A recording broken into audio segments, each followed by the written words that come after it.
Ladies, gentlemen, and non-binary homies, Vegeta saying what is good to all my fellow Super Saiyans, and today we'll be doing something new as we review One Piece Chapter 1051.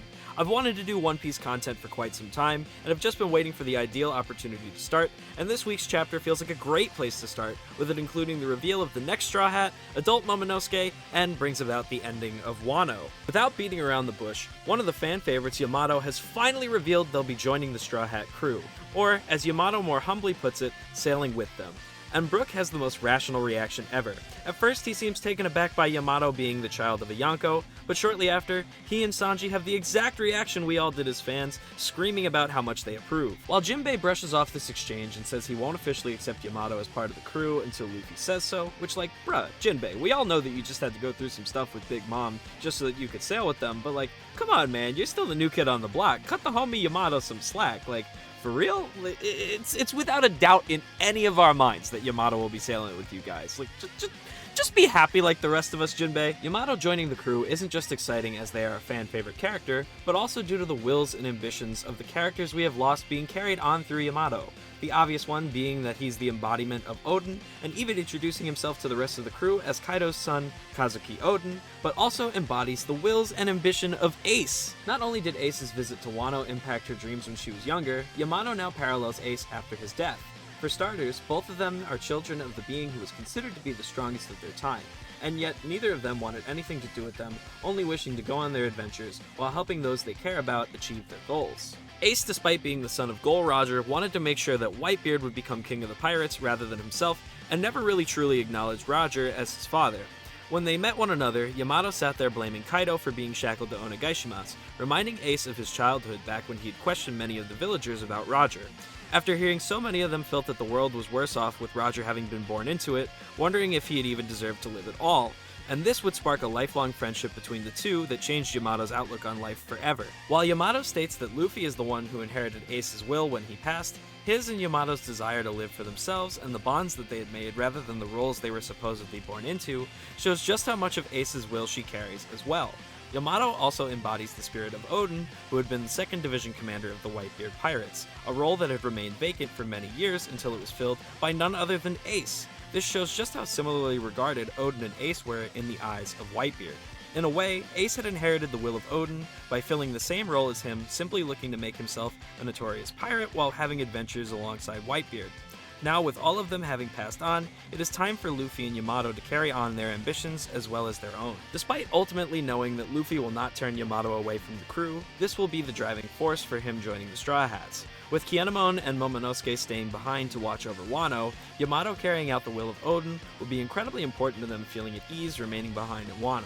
While for Luffy, seeing his brother and even himself in Yamato, given how they all inherited the same will, regardless of their upbringing and the impact their fathers had on the world before them, will be what drives Luffy to have Yamato continue on the Straw Hat's journey. Let's not forget that Yamato was the one who made Ace's Viver card in the hopes that he, Luffy, and Ace could one day share a drink with one another. Despite Yamato feeling powerless to help save Ace from his death, he knew that Luffy would one day come, and together they would be able to make all of their dreams a reality. Though Ace may not physically be with them, he will always be with them in spirit, and hopefully they can be joined one day as well by Sabo, who has a piece of Ace forever within him via the Mera Mera no Mi. Besides all of the parallels with Yamato, Oden, and Ace, we also finally get to see Momo's adult form, and ooh-wee, I cannot wait to hear and see this speech animated, because even just reading it sent shivers down my spine. Momonosuke still has the mind of a child, yet has always bared the weight of this country and his father for the vast majority of his life, experiencing the horrors the likes of which would age and traumatize any child. While 20 years had passed in real time for everyone else, this was not the case for Momonosuke. As the 9 Scabbers started to reveal themselves, we could see the confusion amongst the citizens of Wano. By presenting himself as a strong young man who would follow in the footsteps of his father, rather than as a child, helped to ease the minds of the people and prevent pandemonium. This, interestingly enough, parallels our own world and what would happen often to political figures as they bear the weights of their own country's citizens. Many politicians can be noted at the end of their political terms having lost their hair color and gained numerous stress lines or wrinkles from where they had begun. Though Momonosuke's rule is only just beginning, his experiences with Luffy and Kinemon have shaped him into a man capable of becoming one of Wano's greatest leaders. Kaido's fall hasn't only impacted Momonosuke and Wano though, as his fall is truly the time for the worst generation to shine at the top of the pirate world. Oden stated that one day, young pirates who will lead the next generation will come surging into the new world. They're the ones who will bring down Kaido. At this point, Kaido and Big Mom were arguably the strongest pirates on the sea. Now, with all of their devil fruits being awakened, Luffy having taken down Kaido, and Kid and Law taking down Big Mom, Oden's prophecy has finally been fulfilled. With this, the three of them will surely skyrocket to the top, forcing the world government to take note of the worst generation as a similar threat level to the Yonko. Well, at least these five. I mean, no one really gives a shit about the rest of these bozos. Like, seriously guys, who even remembers Bonnie and Urag? And if I'm being 100% honest, I probably would have forgotten about Apu and Hawkins too if they weren't in Wano. Like, I'm just being real here. Now knowing the true power of Luffy's devil fruit, as well as his victory over Kaido, the most wanted pirate and the strongest mortal, surely puts Luffy in the running for one of, if not the highest bounties in all of the pirating world. And let's not forget the work that Zoro put in, actually being able to cut Kaido like Oden and taking down King. Surely two feats that will return him to having the second highest bounty on the crew. Having these two supernovas on their crew alone will make the Straw Hats one of the most wanted bounty crews on the sea. Not to mention Jinbei's large bounty, the increase everyone else will surely get, and the yet-to-be-mentioned bounty of Yamato, which will surely be high given her status as Kaido's child. Overall, this chapter was one of the most satisfying for me since it was first announced that Luffy was the 5th Emperor. Similar to when Dressrosa finally came to an end, the build-up to this point started almost 10 years ago, and the payoff has been incredibly satisfying.